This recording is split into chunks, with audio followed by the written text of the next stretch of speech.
আপু, আপু, তাড়াতাড়ি আয়, ঈশান ভাই আসছে। এ নাও, এটা তোমার জন্য। Thank you. দেখি কি? আমাকে দিছে না? আসসালামু আলাইকুম। ওয়ালাইকুম আসসালাম, বসো।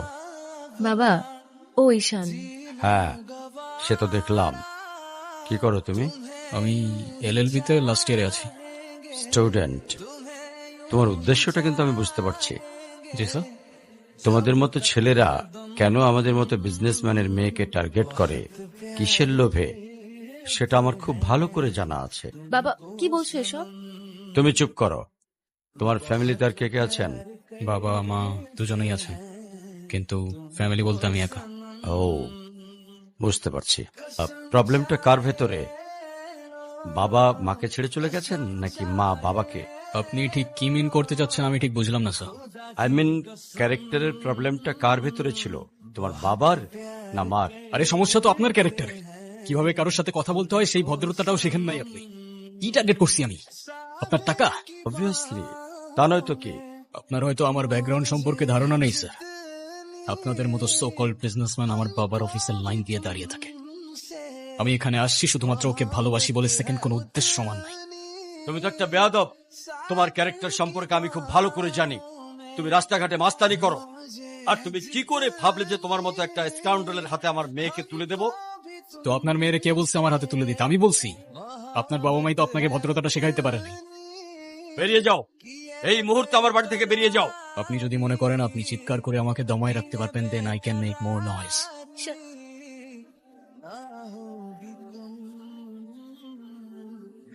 তুমি এটা কেন করলা? ঈশান, আমি তোমাকে বারবার বলছি বাবার সামনে রাগটা একটু কন্ট্রোল করে ভদ্রভাবে কথা বলতে। আমি বাবাকে অনেক কষ্ট করে ম্যানেজ করছি। তুমি জাস্ট একটা বার কি সরি বলো, সবকিছু ঠিক হয়ে যাবে। আমি কেন সরি বলবো? তোমার ইগোর জন্য না তোমাকে কিছু বলতেও আমি ভয় পাই।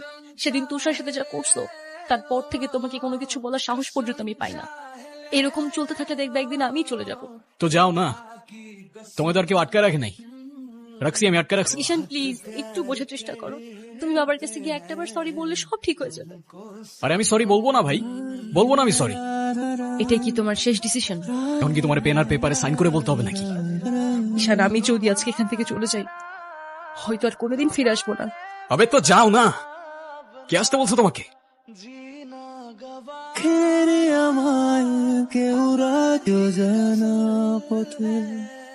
এখন তুমি স্কুল বাঙ্ক করা স্টার্ট করেছো, আবার টিচারকে ফেক গার্ডিয়ানের সাইন দেখিয়েছো। এমনটা আমি তোমার কাছ থেকে কখনোই আশা করিনি নানু ভাই। আয়রা, নানু ভাইকে সরি বলো। আই ডোন্ট সে সরি, আমি সরি বলবো না। কখনো কখনো আমাদের ভুল না থাকলেও সরি বলতে হয়। বেসিক্যালি ওর কোনো দোষ নেই। ওকে মার্কশিটে সিগনেচারটা আমিই করে দিয়েছিলাম, আর কে আজ স্কুল বাঙ্ক করতে দেওয়াটাও আমার ঠিক হয় নাই। I am sorry. অনুর কি হয়েছে স্যার? আমার জেদের জন্য আমার মেয়ের লাইফটা শেষ হয়ে গেছে। বিয়ের পরপরই আমার মেয়ের উপরে অমানসিক অত্যাচার শুরু করে।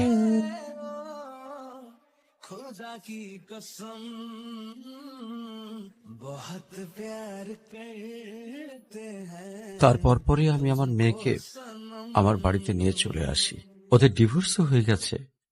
যদি আপনি কিছু মনে না করেন, আমি অনু আর আয়রার রেসপন্সিবিলিটিস নিতে চাই। হ্যাঁ, কেন সিম্পেতে দেখাইতে আসছেন? আপনি প্লিজ এখান থেকে চলে যান।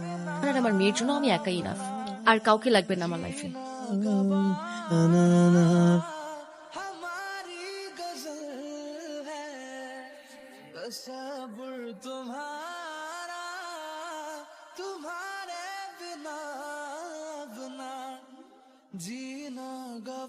আজকে স্কুলে কেমন পড়াশোনা করলা বাবা? ভালো। টিফিন সবগুলা খাইছিলা? ঈশান, কেমন আছো তুমি? তোমাকে যে কত খুঁজছি আমি। কেন আসেন এখানে বারবার? আপনাকে নাচতে নিষেধ করছি? প্লিজ চলে যান তো, আমাদেরকে একটু শান্তিতে থাকতে দেন।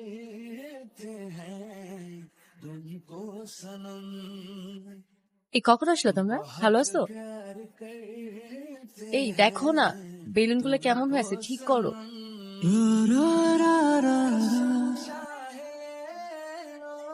আয়রা, চলো, কেক কাটার জন্য সবাই ওয়েট করতেছে।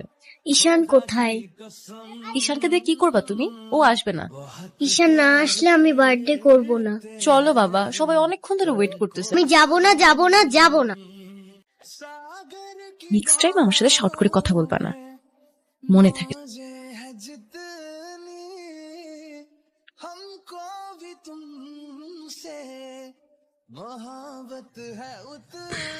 হ্যাপি বার্থডে বন্ধু। Thank you. এ কি বন্ধু, তুমি কাঁদছো কেন? কই না তো, কাচ্ছি না তো। দেখো, এ নাও বন্ধু, একটু মিষ্টি মুখ করে নাও। আপনি আবার আসছেন? এই চলো তো। আস্তে, আমার ব্যথা ওর দোষটা কি অনু? লাগছে। তুমি আমার উপরে জেদ করে ওকে কেন কষ্ট দিচ্ছ? আমার মেয়ে, আমার যা খুশি তাই বলবো, আপনি বলা কি? আর কেনই বা আসছেন এখানে? কেউ না আমি, আর কখনো আসবো না। চলে যাচ্ছি আমি এই শহর ছেড়ে। এমনিতেও এই শহরে আপন বলতে তেমন কেউ নেই আমার। শুধুমাত্র শেষবারের জন্য আমার ছোট্ট বন্ধুটাকে দেখতে এলাম। তবে যাবার আগে তোমাকেও কিছু কথা বলার ছিল। বলো। বাবা মা থাকতেও তাদের ভালোবাসাটা কখনো পাইনি আমি। ছোটবেলা থেকে একা একা থাকতে শিখে গেছি। আমার মতো যারা আছে না, তারা নিজের কষ্টটা কখনো বলে বুঝাইতে পারে না, বা বলতে পারো বলার মানুষটাই থাকে না। তবে আমি যখন আয়রার দিকে তাকাই না, তখন আমি আমার ছোট্টবেলার সেই ঈশানকে দেখতে পাই। শুধুমাত্র এইটুকু বলতে চাই যে আমার জীবনের মতো অ্যাটলিস্ট ওর জীবনটা হতে দিও না। আমার উপরে থাকা অভিমানগুলোর জন্য তুমি ওকে কষ্ট দিও না। ভালো থেকো ছোট্ট বন্ধু, আর তুমিও ভালো থেকো। আসি। আমি ঈশানের কাছে যাব, আমার হাত ছাড়ো। ঈশানকে যেতে দিও না প্লিজ। তুমি যা বলবে আমি তাই শোনো, প্লিজ হাত ছাড়ো। আম্মু প্লিজ আমার হাত ছাড়ো। আমার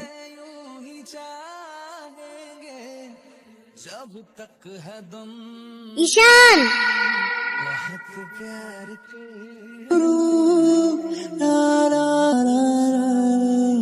কি?